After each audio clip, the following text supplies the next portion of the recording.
Good morning, friends. Welcome to the subject of opportunity in practice. We are going to start with basics of income tax. First of all, you will have a question, sir, what is the exam importance of this topic? So practically, this topic is fundamental of income tax, without which you can't compute somebody's total income, without which you can't compute somebody's tax liability. Therefore, in that way, this topic is very, very important. As such, it has been addressed at second level of your study. So what we are going to do right now is that we are going to take an overview today. Apart from that, at the end of chapter, if you visit, I have mentioned that we discuss this topic in detail when we will study taxation of non-resident, module number 4, chapter 54. So don't take attention. We are right now just taking an overview of what you did at second level. Detail में जो ज़रूरी है आपके CA final को लेकर या CMA final को लेकर, उस डिटेल को लेकर चैप्टर 54 में मैंने बहुत सारे प्रैक्टिकल्स, बहुत सारे एनालिसिस कवर किए, इंक्लूडिंग केस स्टडीज. तो are you ready for the subject of opportunity to start? Pay attention. Paragraph number 1.1. 1.1 deals with section number 1. Section number 1 talks about preliminary aspect of this act. If we read this section number 1, it says the name of this act is called Income Tax Act 1961. तो पहले उन्होंने नामकरण किया है कि ये subject का नाम क्या है, तो ये एक्ट का नाम क्या है. तो act is called what? Income tax act 1961. Then we have always a question whether the act extends to whole of India or it extends to whole of India excluding Jammu and Kashmir. You know the complete historical background of Jammu and Kashmir. तो ये सबसे अहम question है कि ये जो भी tax या ड्यूटी इम्पोज करने वाले जो भी एनेक्टमेंट है वो क्या पूरे इंडिया को अप्लाई होंगे या पूरे इंडिया उसमें से जम्मू कश्मीर को आप हटा दो. तो इनकम टैक्स एक्ट को लेकर they have clarified in the section number 1 itself, it extends to whole of India. ठीक है. फिर ये act when it came into force, then it came into force on 1st day of April 1962. This act came into force on 1st day of April 1962. Now, every tax imposing statute or duty imposing statute must have charging section. Must have which section? Charging section. तो income tax act को लेकर charging section है section number 4. Very interesting section. मान लो किसी बंदे को आप बोले कि you have to pay income tax, then definitely he will shout back at you, तुम कैसे बोल सकते हो मुझे इनकम टैक्स देना पड़ेगा. Then we have to show him what? a charging section. Now, as a layman, suppose you are a layman, you are not studied at second level, then various words appear in charging section which requires detailed discussion. So let us read. As a layman, let us read. Charging section को मैंने कुछ छोटे छोटे sentence में आपके सामने रखा है. तो पहला सेंटेंस मैंने लिखा है, income tax is levied on the total income of a person. पहले हम पढ़ लेते हैं. तो it is levied on a person and it shall be in respect of his total income. ये total income कैसे तय करनी है? Sentence number 4. This total income shall be computed in accordance with provision of these act. फिर ये section 4 बताती है कि whatever income you have earned in previous year, that is going to be taxed in your assessment year. फिर सवाल उठेगा कौन से रेट से टैक्स लगेगा? They said, so far as tax rates are concerned, you should go to Annual Finance Act. तो in short 4 sentence बता रही है. उसमें पहला सेंटेंस ये कहता है कि levy is on a person. तो डेफिनेटली क्वेश्चन में arise, who is termed as person. तो नॉर्मली कोई भी स्टैट्यूट इंडिया के देखें आप, तो उसमें जनरली सारी डेफिनेशंस जो इंपॉर्टेंट डेफिनेशन है उस स्टैट्यूट को लेकर, उस एक्ट को लेकर वो सेक्शन 2 में बताई गई है, जो इंपॉर्टेंट डेफिनेशन है। तो यहां अगर हम देखें definition of person as such you have done in IPCC और CMA second level, let us take an overview, I have already said.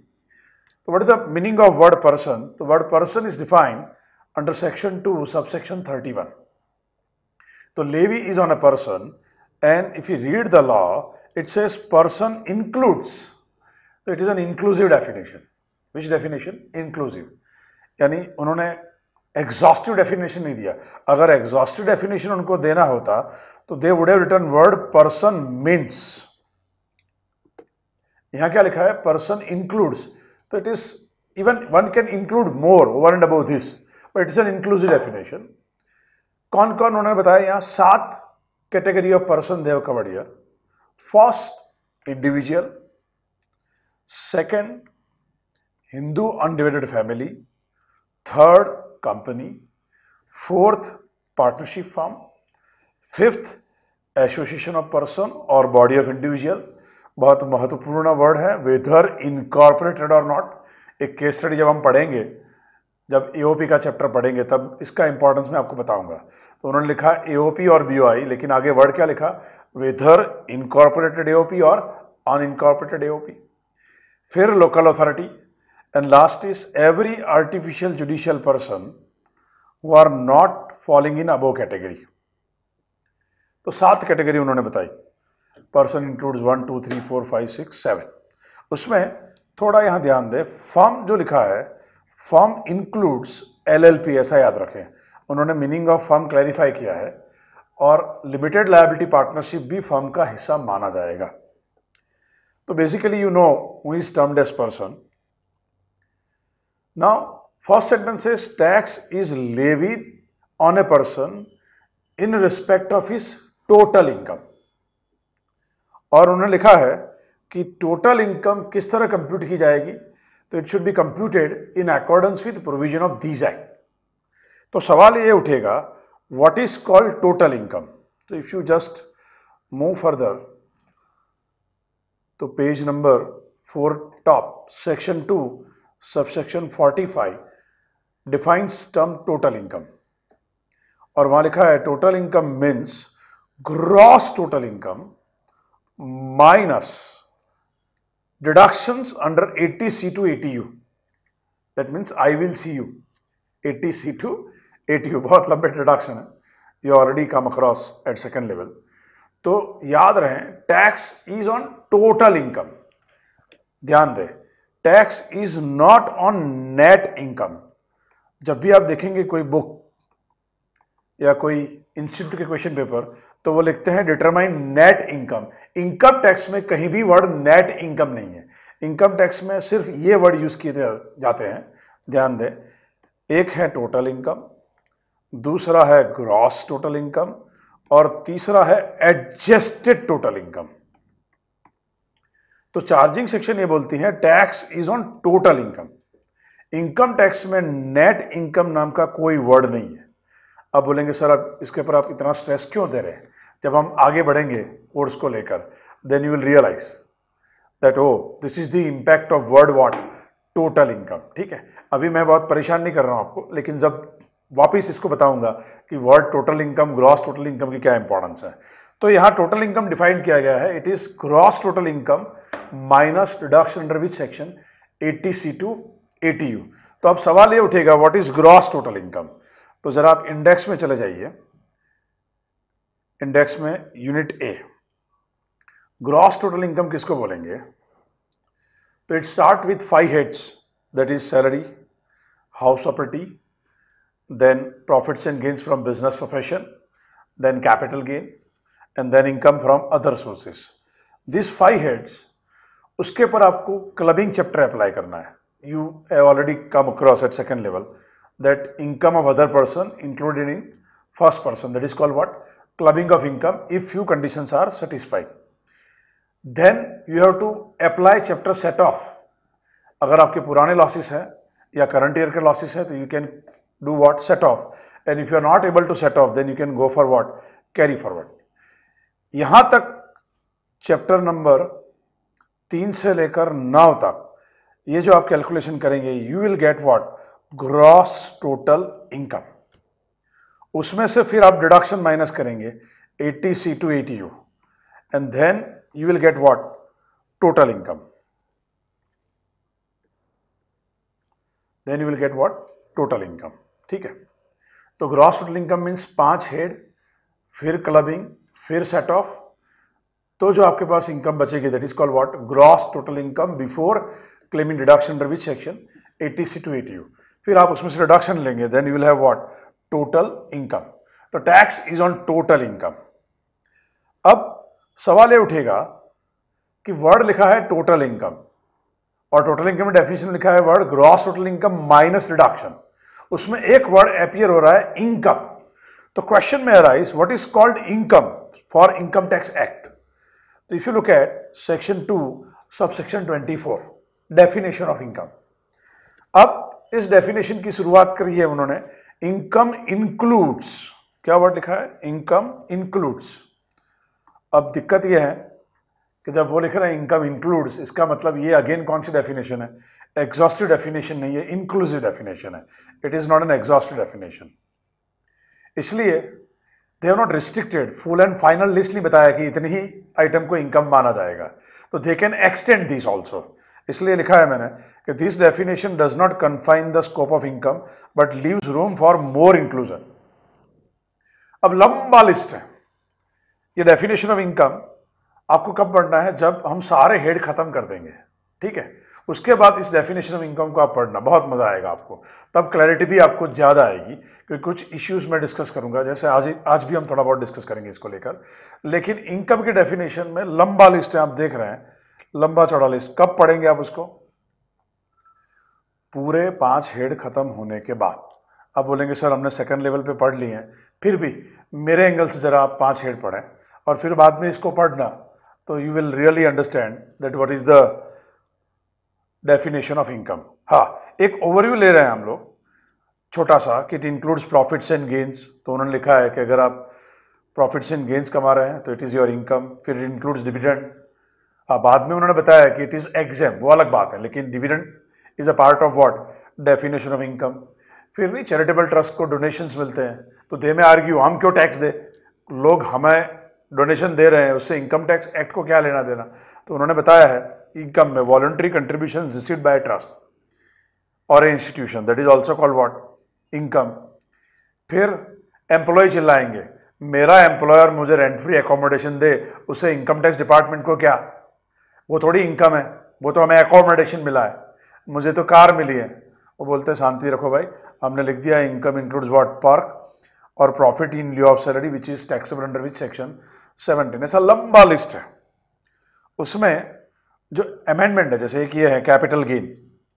आप बोलेंगे मेरा नसीब था इसलिए मैंने प्रॉपर्टी में इन्वेस्ट किया था, शेयर बाजार में इन्वेस्ट किया था और मुझे गेन हुआ, इनकम टैक्स मुझे क्यों परेशान कर रहा है, वो थोड़ी मेरी रेगुलर इनकम है, ये तो मेरी कैजुअल इनकम है। वो बोलते हैं ऐसा हम नहीं मानते, हमने तो लिख दिया income includes what, capital gain.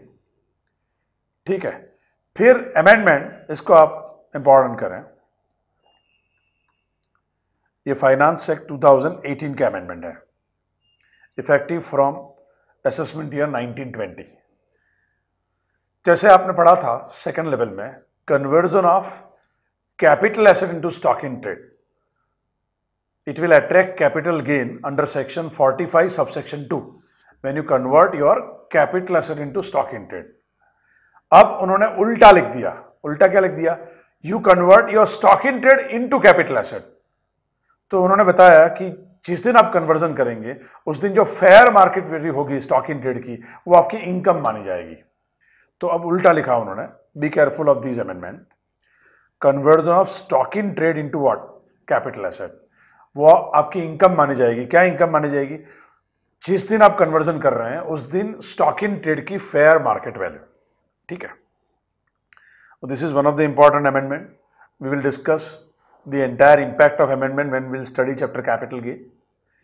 फिर एक और अमेंडमेंट है डेफिनेशन ऑफ इनकम में, वहां लिखा है you receive compensation on termination of employment और modification in terms and condition of your employment. तो if you receive compensation on termination of employment or modification in terms of employment, then that is going to be taxable under the head income from other sources. ठीक है, तो clear now. तो दो amendment definition of income को लेकर, तो अब आप वापिस चार्जिंग सेक्शन में आ जाइए। हम पढ़ रहे थे कि चार्जिंग सेक्शन ये बोल रही थी tax is on a person, it is in respect of his total income. Total income shall be computed in accordance with provision of these act. तो हमने देखा पहले ग्रॉस टोटल इनकम ढूंढनी है, फिर क्लबिंग, फिर सेट ऑफ। अब next sentence ये लिख रहे हैं कि income of previous year will be tax in which year? Assessment year. तो income of previous year is going to be tax in which year? Assessment year. तो सवाल ये उठेगा कि what is called previous year and what is called assessment year. अगर आप किसी बंदे को पकड़ के बोले तुम्हें इनकम टैक्स देना पड़ेगा प्रीवियस ईयर की इनकम को लेकर, तो what would be his reply?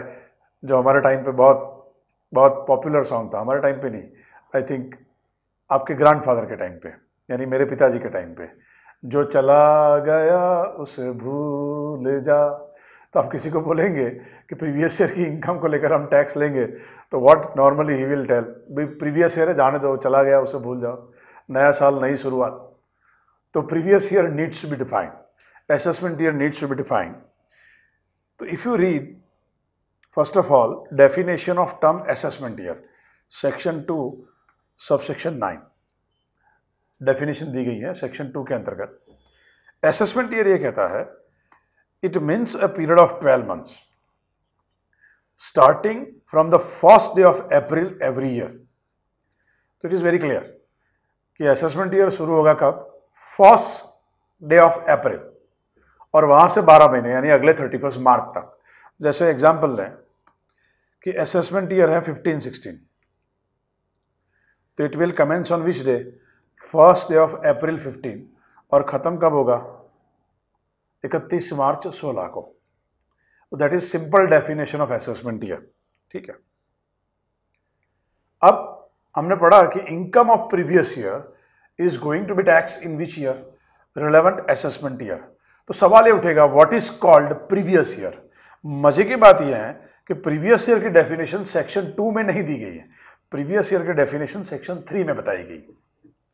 तो सेक्शन 3 ये कहती है previous year means a financial year, it means a financial year immediately preceding the assessment year. तो प्रीवियस ईयर का जो डेफिनेशन दिया गया है, it is in the context of assessment year. It is in the context of which year? Assessment year. तो assessment year के पहले के 12 महीने, यानी असेसमेंट ईयर पहले का financial year, preceding the assessment year जो फाइनेंशियल ईयर है, वो आपका क्या कहलाएगा? Previous year. Let us take it कि मान ले आपका असेसमेंट ईयर है 1920, ऐसा मान ले। तो असेसमेंट ईयर अगर आपका 1920 है,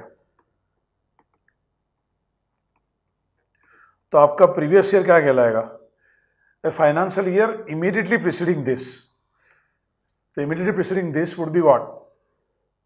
it would be 2018-19, that would be your previous year.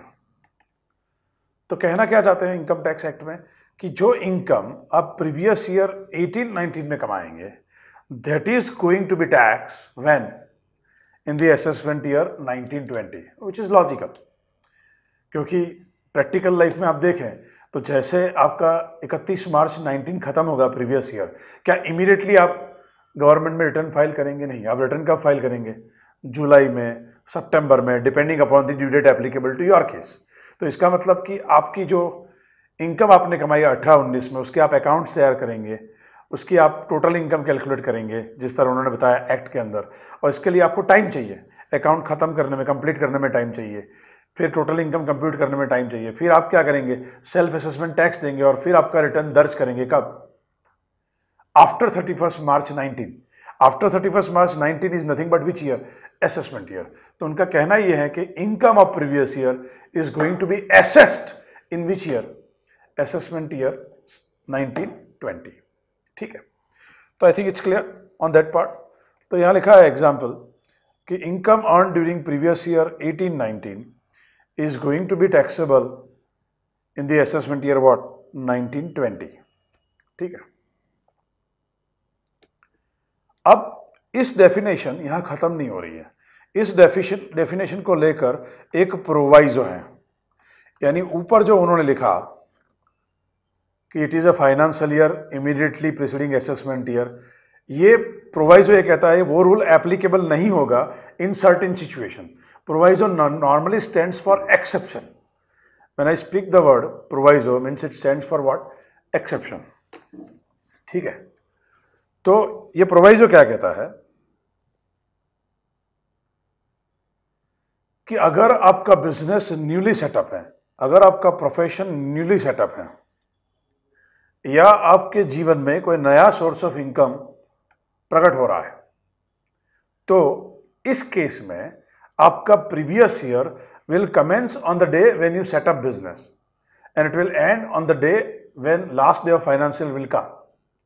और अगर नया सोर्स ऑफ इनकम है तो it will commence on the day when source of income came into existence and it will end on when financial year ends. Let us take it an example. Suppose new business is set up on 21st October 17.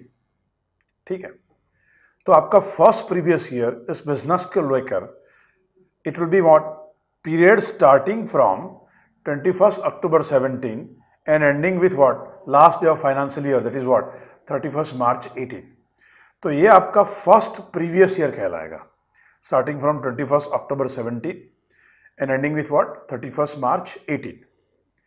अब आपका previous year इतना period हुआ, assessment year क्या होगा? तो assessment year is always of 12 months. तो assessment year क्या बनेगा आपका? 18-19। ठीक है, तो what is the conclusion? Assessment year is always of 12 month. ठीक है, but previous year may or may not be of 12 month. अगर नया बिजनेस सेटअप हुआ है, नया प्रोफेशन सेटअप हुआ है, जैसे मान ले आपने एग्जाम क्लियर कर ली, मई में एग्जाम दिया था और आपने अगस्त में एग्जाम क्लियर कर ली, ठीक है, जुलाई में रिजल्ट आया और अगस्त में आपका COP आ गया, तो your profession is set up when? In the month of August. तो your previous year will start when? From August next 31st March। तो previous year may or may not be of 12 months, while assessment year is always of what? 12 months. ठीक है, तो this is very very interesting definition of previous year and definition of assessment year. अब एक छोटी सी second level को छोड़कर थोड़ी technical बात बता रहा हूं for definition of income and then we are coming to tax rates. ठीक है, इनकम को लेकर हमने देखा कि it is inclusive definition. Which definition? Inclusive. तो you pay attention this chart. You should be careful whenever any receipt you will have in your hand. If it is a revenue receipt, ध्यान दें, if it is which receipt? A revenue receipt. If it is revenue receipt, तो याद रखें it is taxable even though not mentioned expressly in definition of income. If it is revenue receipt, तो income की definition में cover है या नहीं है? It is taxable under section 2 subsection 24 because ये बताया गया है इनकम इंक्लूड्स। तो जनरली कोर्ट का व्यू ये रहता है कि if it is a revenue receive then it will be taxable under which act? Income tax act. मान ले अगर वो कैपिटल रिसिप्ट है, कौन सी रिसिप्ट है? Capital receipt. तो ये रूल अभी ध्यान में रखें, उसको डिटेल में बताऊंगा when will study income from other sources. ये रूल अभी ध्यान में रखें, अगर वो कैपिटल रिसिप्ट है तो वो सीधी टैक्सेबल नहीं होगी। हमें चेक करना होगा कि क्या इस कैपिटल रिसिप्ट को लेकर there is a express mention in definition of income. क्या इनकम में उसके बारे में लिखा है? अगर डेफिनेशन ऑफ इनकम में कैपिटल रिसिप्ट इंक्लूड किया है only then it is taxable. अगर इंक्लूड नहीं किया है तो it is not taxable. Are you getting? तो कैपिटल रिसिप्ट को लेकर यह ध्यान रखना है कि it is mention in definition of income. आपको पहले सवाल पूछना है, अगर आंसर आया हा देन इट इज टैक्सेबल, अगर आंसर आया ना then it is not taxable. तो I think if basic chart आप ध्यान में रखें तो रिपीट, रिसिप्ट अगर रेवेन्यू नेचर की है तो it is a part of income, You should find out appropriate head under which it would be taxed. If it is a capital receipt, तो आप पहले पूछे क्या डेफिनेशन ऑफ इनकम में उसके बारे में एक्सप्रेसली बताया गया है। अगर बताया गया है, इंक्लूड है, तो टैक्सेबल होगी, नहीं इंक्लूड है तो टैक्सेबल नहीं होगी। ठीक है। अब कुछ बच्चे बोल रहे हैं सर एग्जाम्पल तो बताइए, अदर सोर्सेज से वेट नहीं कर पाएंगे। Let us take it one example. जैसे मान ले पार्टनर ने उनकी कैपिटल पार्टनरशिप फर्म में लाई, तो now think from the angle of partnership firm. तो पार्टनरशिप फर्म के पास उनके बैंक अकाउंट में पैसे आ रहे हैं, कौन कंट्रीब्यूट कर रहा है? पार्टनर कंट्रीब्यूट कर रहा है। तो पार्टनरशिप फर्म के लिए ये कौन सी रिसिप्ट कहलाएगी? Capital receipt. तो क्या जो पार्टनर ने कैपिटल कंट्रीब्यूशन दिया, मान लो एक एक पार्टनर ने लाख लाख रुपए, ऐसे 3 पार्टनर हैं, तो फर्म के पास 3 लाख रुपए इकट्ठे हुए, तो क्या है 3 लाख रुपए फर्म के हाथ में इनकम मानी जाएगी? नहीं मानी जाएगी। Why? Because it is a capital receipt. और डेफिनेशन ऑफ इनकम में उन्होंने ऐसा नहीं लिखा है कि capital contribution received from a partner is an income in the hands of firm, ऐसा नहीं लिखा है। That's why it is not going to be tax. But ध्यान दें, अगर ये क्लोजली हेल्ड कंपनी होती, क्या होती? Closely held company. अगर ये क्लोजली हेल्ड कंपनी होती और उन्होंने शेयर इशू किए होते और उन वक्त उन्होंने शेयर प्रीमियम लिया होता, तो उन्होंने लिखा है कि if few condition are satisfied then it is called income. तो आप मुझे बताइए, share premium is a capital receipt or revenue receipt? It is a capital receipt. Normally share premium can not be tax, but उन्होंने लिखा है definition of income में, जरा ध्यान दें, pay attention here. Definition of income में आप जाएंगे तो उन्होंने लिखा है कि if you receive consideration for issue of shares subject to few condition, it is stated as income. So I am just making pink mark on that. Any consideration received for issue of shares, it is a capital receipt, but it is covered in what? Definition of income, when if it exceeds fair market value of share subject to certain condition. हम detail में पढ़ेंगे उसको other source में। आपने शायद second level पे पढ़ा होगा कि शेयर प्रीमियम में भी taxable in the hands of closely held company. I think you are getting fundamental clarity. तो ये चार्ट जो था वो बहुत महत्वपूर्ण था। ठीक है, you may pause it and you can note down it this chart. ठीक है, आगे चलते हैं। अब सवाल उठेगा, सारा हमने समझ लिया, what is income, what is previous year, what is assessment year, you also understood that you fall in the definition of person, how to determine total income, तो वो भी उन्होंने बता दिया। अब सवाल उठेगा टैक्स कैलकुलेशन का, तो at what rate tax shall be calculated. तो उन्होंने लिखा है, ध्यान दें, tax rates are mentioned or fixed by which act? Annual Finance Act. तो हर साल, you know that there is a budget. Nowadays it is in the month of January, last day of January. तो this budget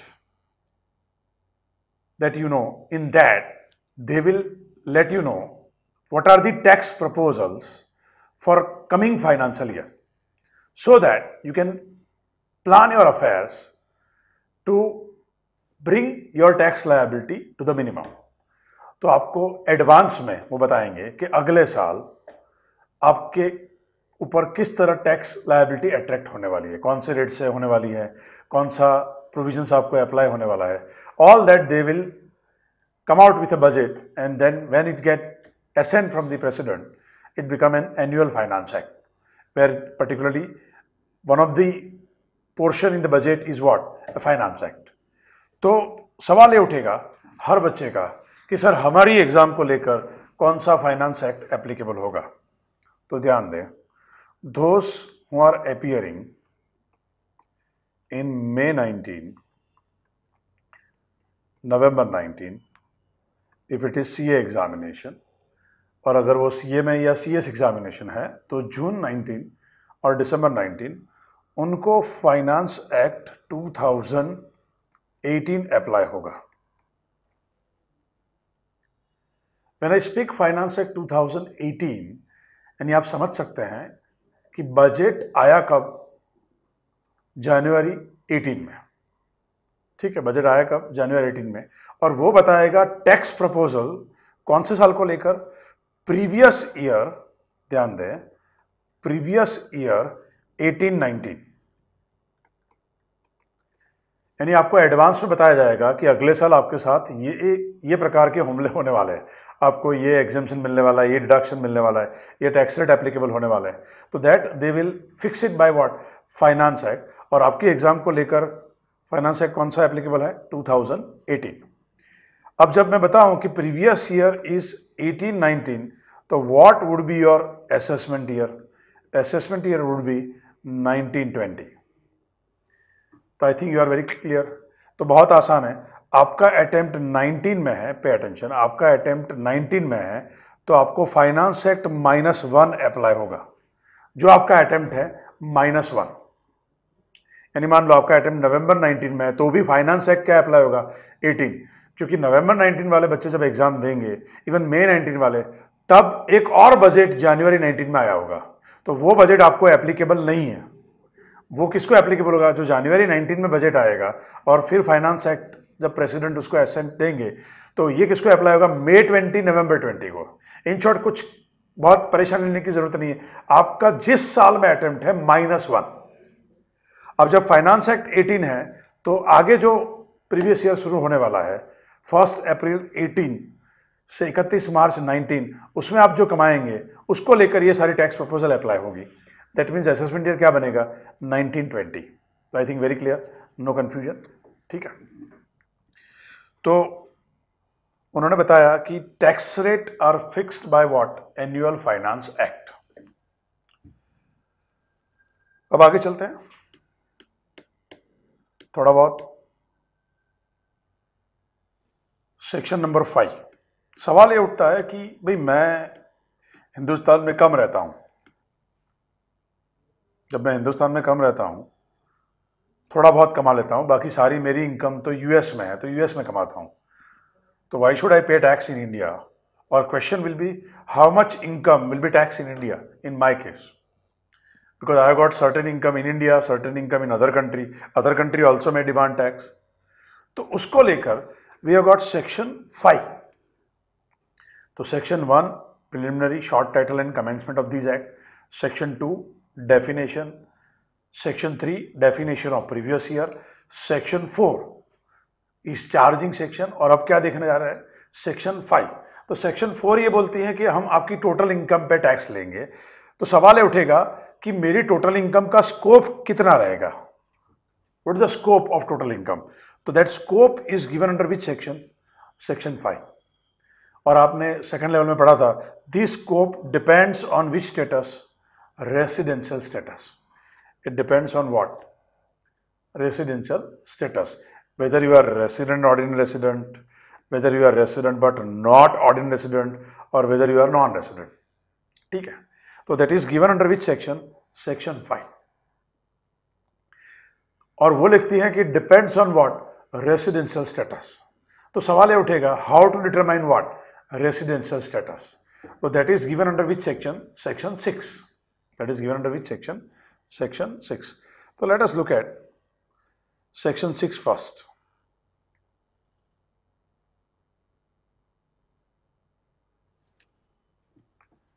पे attention. ऐसे तो आपने पढ़ा है detail में सेकेंड लेवल में, अभी हम थोड़ा ओवरव्यू ले रहे हैं, डिटेल डिस्कशन रिपीटेडली बोल रहा हूं, जब हम नॉन रेसिडेंट पढ़ेंगे चैप्टर 54, तब उसको लेकर यही चार्ट वापस वहां अपीयर होंगे, और हम डिटेल में उसके जितने भी प्रैक्टिकल जो जरूरी है, इंक्लूडिंग फंडामेंटल प्रैक्टिकल आपने जो पढ़े थे सेकेंड लेवल पे, वो भी हम डिस्कस करेंगे। तो अभी हम एक थोड़ा ओवरव्यू ले रहे हैं आज, ठीक है, so that we can start next chapter, capital gain. Pay attention.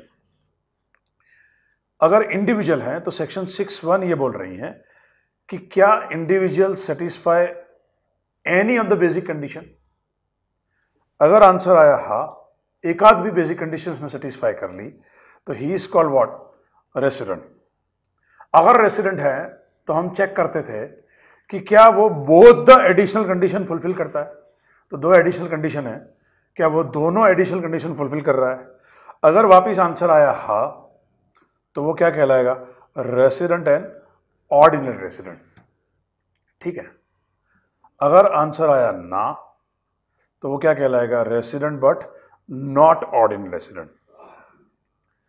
तो चार्ट स्टार्ट विथ कि चेक करना है कि क्या वो दो में से कोई भी एक बेसिक कंडीशन सेटिस्फाई करता है, any, the word is written what, any, तो वो रेसिडेंट कहलाएगा। मान लो he does not satisfy any of the basic condition, means he does not satisfy none of the basic condition, तो वो क्या कहलाएगा, इंडिविजुअल नॉन रेसिडेंट। ठीक है, अब एक डिटेल में अभी नहीं देखेंगे, हम डिटेल में पढ़ेंगे टैक्सेशन ऑफ नॉन रेसिडेंट के अंतर्गत, लेकिन मैं एक आध एडिशनल बेसिक कंडीशन में पढ़ने जा रहा हूं, बहुत इंटरेस्टिंग है। फिर आपकी आंख खुलेगी और मैं और आंख आपकी खोलूंगा जब हम नॉन रेसिडेंट पढ़ेंगे तब। ठीक है, पहली बेसिक कंडीशन अगर हम पढ़ें तो बहुत इंटरेस्टिंग है। He is in India at least for 182 days during previous year. अब समझ में आ रहा है, दो वर्ड बहुत महत्वपूर्ण है।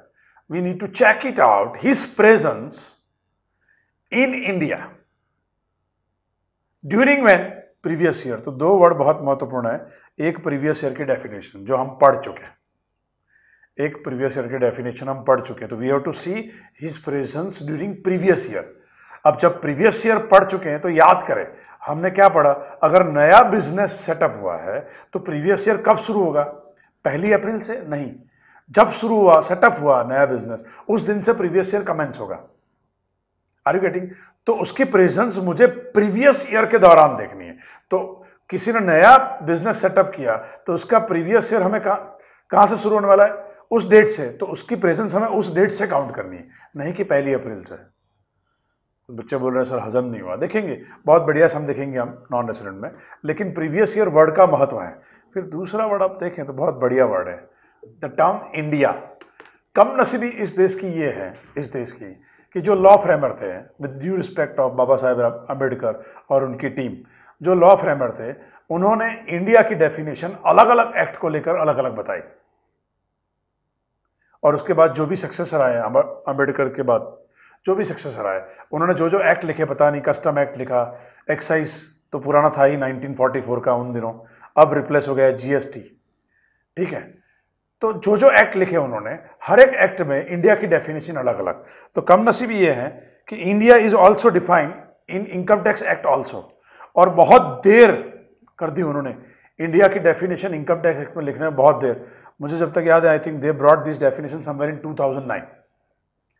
तो इंडिया की डेफिनेशन आप देखें ऊपर, section 2 subsection 25 capital A, what is the meaning of term India?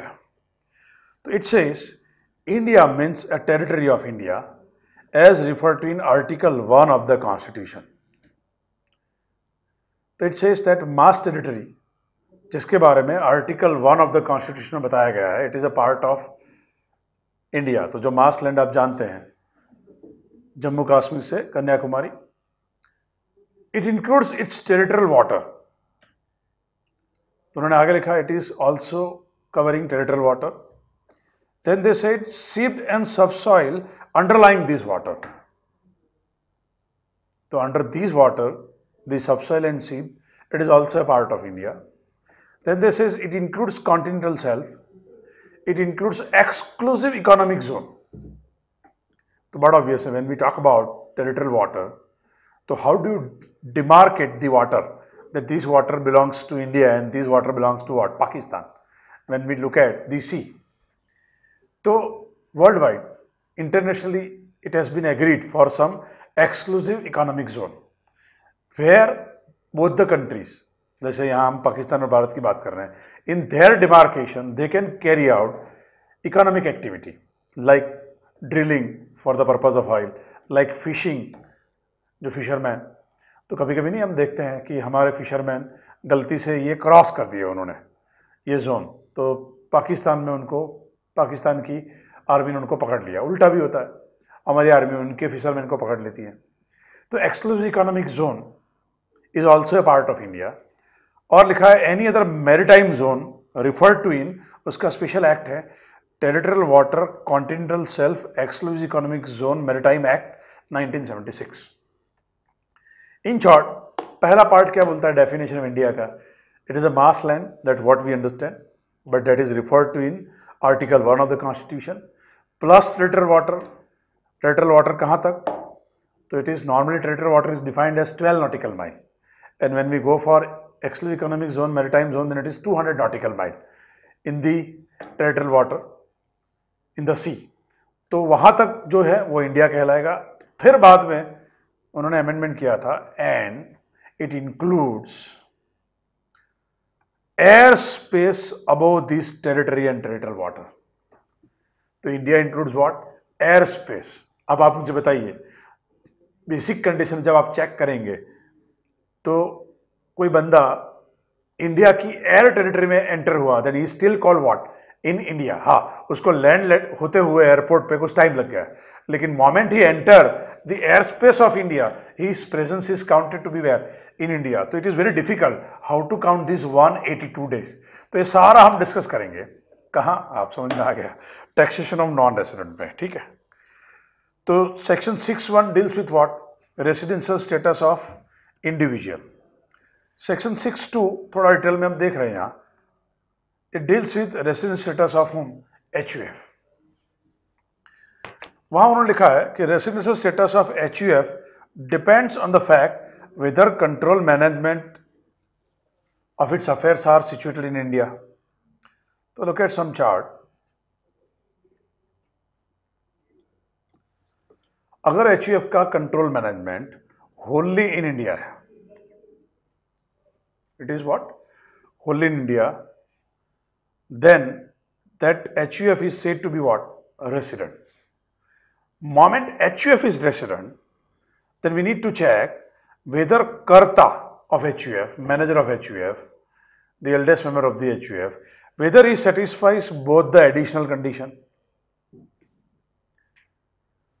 तो पहले हमें चेक करना है control and management is होल्ली in India. अगर होल्ली इन इंडिया तो HUF रेसिडेंट कहलाएगा.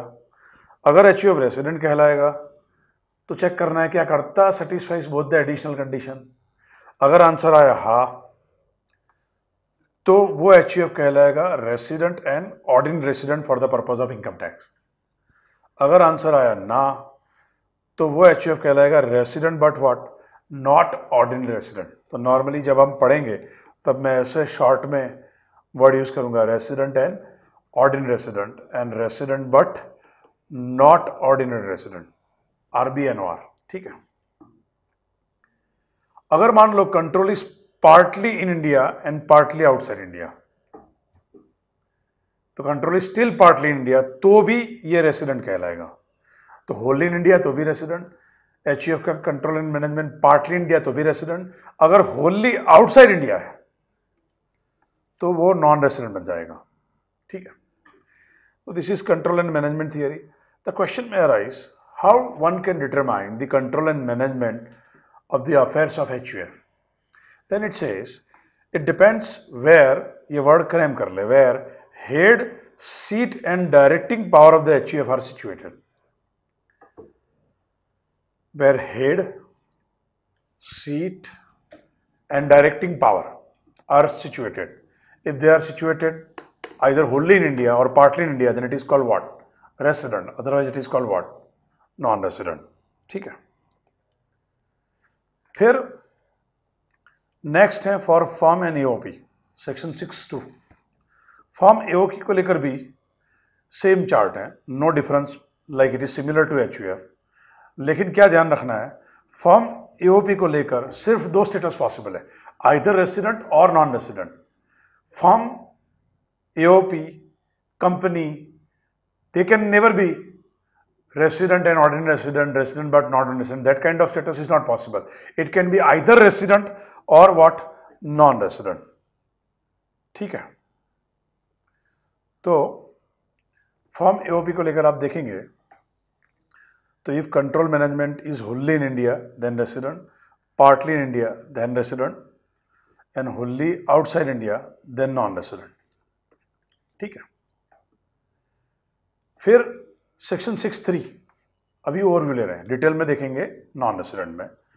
कंपनी को लेकर उन्होंने लिखा कि company said to be resident if it is an Indian company.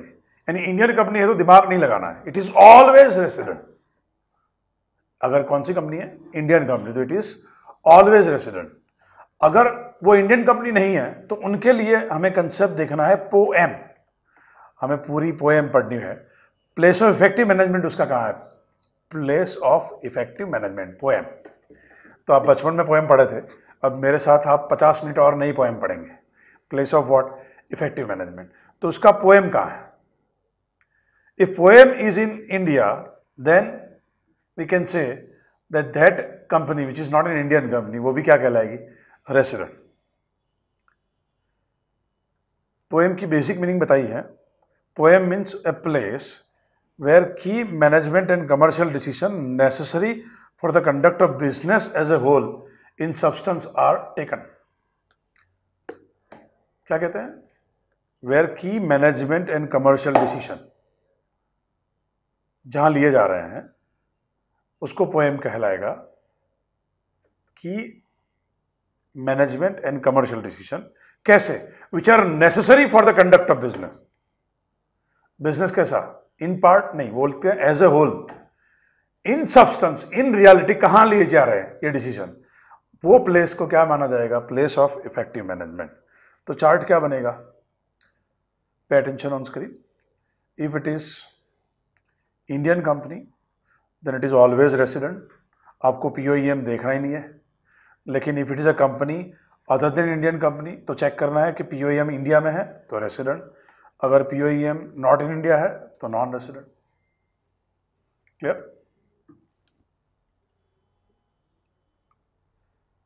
इसके अलावा बाकी कोई भी पर्सन है उसके लिए सेक्शन 6(3) अप्लाई होगी, और 6(3) ये लिखती है कि control management is wholly in India और partly in India, then they are called resident, and if it is wholly outside India, then they will be termed as what? Non-resident. So this is just we have taken an overview. ठीक है, detail में हम पढ़ेंगे chapter non resident में। दो चीजें detail में पढ़ेंगे, एक जो है प्लेस ऑफ इफेक्टिव मैनेजमेंट, और दूसरा इंडिविजुअल को लेकर जो रेसिडेंसी स्टेटस है बहुत महत्वपूर्ण है। उसमें इंडिया की डेफिनेशन के साथ क्या प्ले करना है, नंबर ऑफ डेज कैसे काउंट करने हैं, मान लो नया बिजनेस सेटअप है तो रेसिडेंसी स्टेटस कैसे तय करना है, मान लो कोई क्रू मेंबर है ऑफ ए इंडियन शिप या क्रू मेंबर है फॉरेन शिप, तो उनके लिए कुछ रूल्स हैं, तो वो सारे हम पढ़ेंगे कहाँ? नॉन रेसिडेंट में। अब सेक्शन 5 एक ओवरव्यू ले रहे हैं, इसको भी लेकर डिटेल में हम देखेंगे नॉन रेसिडेंट में एक ओवरव्यू। सेक्शन 5 ये कहती है if income is received in India then it is taxable for all, यानी वो रेसिडेंट एंड ऑर्डिनरी रेसिडेंट हो या resident but non ordinary resident हो या नॉन रेसिडेंट हो, it is taxable for all. अगर वो डीम्ड रिसिप्ट है, कौन सी रिसिप्ट? Deemed receipt. तो डीम्ड रिसिप्ट सेक्शन 7 में बताई गई है, अब लिख ले बाजू में, कौन सी सेक्शन? सेक्शन 7। जैसे एक एग्जांपल बताऊं मैं आपको डीम्ड रिसिप्ट का, तो tax deducted at source which you are not receiving, it is received by government. आपकी इनकम में से टैक्स कट जाता है, हु इज रिसीविंग? गवर्नमेंट, लेकिन इनकम टैक्स बोलता है it is a deemed receipt taxable in your hand. दूसरा एग्जांपल आप पढ़े थे सेकंड लेवल में,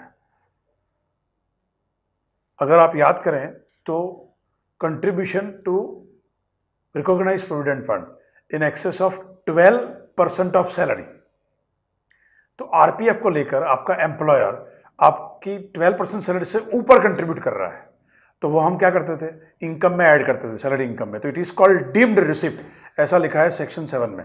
तो it is not received by you, it is contributed to provident fund, but it is treated as what? Your deemed receipt. उसी तरह आप याद करें तो कुछ परसेंटेज दिए गए थे रिकॉग्नाइज्ड प्रोविडेंट फंड को लेकर, कि अगर उसमें आपने इंटरेस्ट रिसीव किया इन एक्सेस ऑफ कुछ परसेंटेज थे, हाँ याद आया, 9.5%, तो वो जो इंटरेस्ट होगा it is treated as deemed receipt, ऐसा लिखा है सेक्शन 7 में। तो ऐसे डीम्ड रिसिप्ट सेक्शन 7 में बताए गए हैं, ठीक है। वो लिखते हैं ऐसे डीम्ड रिसिप्ट भी टैक्सेबल हो जाएंगे सबके लिए, इररेस्पेक्टिव ऑफ रेसिडेंशियल स्टेटस, यानी वो रेसिडेंट एंड ऑर्डिनरी रेसिडेंट हो या नॉन रेसिडेंट हो, कोई फर्क नहीं पड़ता, it is taxable for all.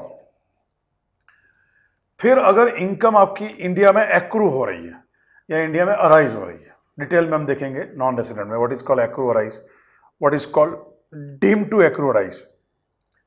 Deem to accrue arise बताया है सेक्शन 9 में, आप लिखे वहां सेक्शन 9।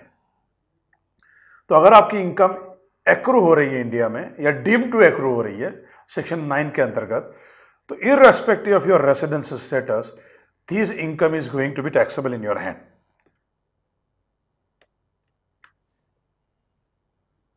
फिर next rule, if it is received and accrued outside India, आपकी इनकम रिसीव बाहर है, एक्रू भी बाहर है, but this is a business income and that business is controlled or it is a professional income that is set up in India. यानी मजे की बात यह है कि वो इनकम बाहर रिसीव हो रही है, एक्रू भी बाहर हो रही है, but that business is sitting here, you are controlling in India. If that is the case, then they say if you are resident and ordinary resident, it is taxable. If you are resident but not ordinary resident, then it is taxable, but if you are non-resident, then it is not taxable. It is amazing. यानी आप non resident हैं, हिंदुस्तान में बैठे बैठे आप कोई business control कर रहे हैं, आपकी बिजनेस इनकम एक्रू कहां हो रही है? Outside India. रिसीव कहां हो रही है? Outside India, but that is control from where? In India. Profession is also control from where? In India. If that is the case, तो नॉन रेसिडेंट को अब इंडिया में टैक्स नहीं लगेगा. जैसे एग्जांपल मान ले, छोटा सा एकदम easy example, you can very easily digest. Will discuss detail section 9 जब पढ़ेंगे तब, नॉन रेसिडेंट. लेकिन एक छोटा सा एग्जांपल, मान ले आप अमेरिका में बिजनेस है आपका, तो आपकी इनकम रिसीव कहां हो रही है? अमेरिका में. एक्रू भी कहां हो रही है? अमेरिका में. अब अमेरिका से आप इंडिया घूमने आए. अब इंडिया घूमने आए तो बट लॉजिकल है कि वो बिजनेस आप इंडिया में कंट्रोल करेंगे, जरूर करेंगे. कुछ दिन है तो कुछ फोन करेंगे, ईमेल चेक करेंगे, तो you may be controlling from India, but you are what? Non resident. तो आप चिंता मत करें, आप इंडिया में आराम से घूमें, इंडिया देखें, यूनिटी, स्टैच्यू ऑफ यूनिटी देखें, ताजमहल देखें, ठीक है? Are you getting me on? चिंता मत करो, आपका बिजनेस भी कंट्रोल करें, कुछ महीने रुक जाइए इंडिया में, आपको कोई इंडिया में टैक्स नहीं लगेगा क्योंकि आप कौन है? नॉन रेसिडेंट है. उसी तरह नेक्स्ट पॉइंट है, income received and accrued outside India from a business also controlled from a place where? Outside India. So everything is outside India. Received outside India, accrued outside India, even controlled from where? Outside India. तो वो लिखते हैं सिर्फ resident and ordinary resident को tax लगेगा. इसको लेकर तो रेसिडेंट बट नॉट रेसिडेंट को भी टैक्स नहीं लगेगा. अब only 1% would be tax, that is resident and ordinary resident. And it would not be taxed for two category, that is RBNOR and NR. Non resident को भी tax नहीं लगेगा. And last, ऐसी कोई इनकम है जो बिजनेस प्रोफेशन को जुड़ी हुई नहीं है, and that income is received and accrued outside India. ऐसी कोई इनकम है जो बिजनेस प्रोफेशन से जुड़ी नहीं हुई है, but it is received and what? Accrued outside India. जैसे हाउस प्रॉपर्टी इनकम है, सैलरी इनकम है, तो बोलते हैं सिर्फ पहले को ही टैक्स होगा, रेसिडेंट एंड ऑर्डिनरी रेसिडेंट को. बाकी दो कैटेगरी हैं, उनको टैक्स नहीं लगेगा.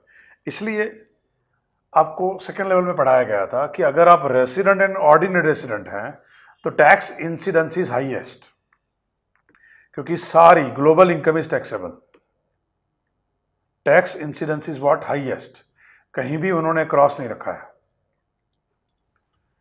लेकिन अगर आप नॉन रेसिडेंट हैं तो पॉइंट नंबर डी के बाद आपको टैक्स नहीं लगेगा अगर आप कौन है?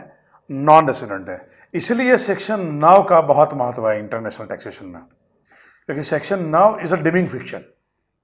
नॉन रेसिडेंट को टैक्स करना है तो सेक्शन 9 में उसके अगर हम पकड़ लें deeming fiction, it is deemed to accrue arise in India, तो उसको इंडिया में टैक्स देना पड़ेगा. उसके बाद non resident is outside the scope of what?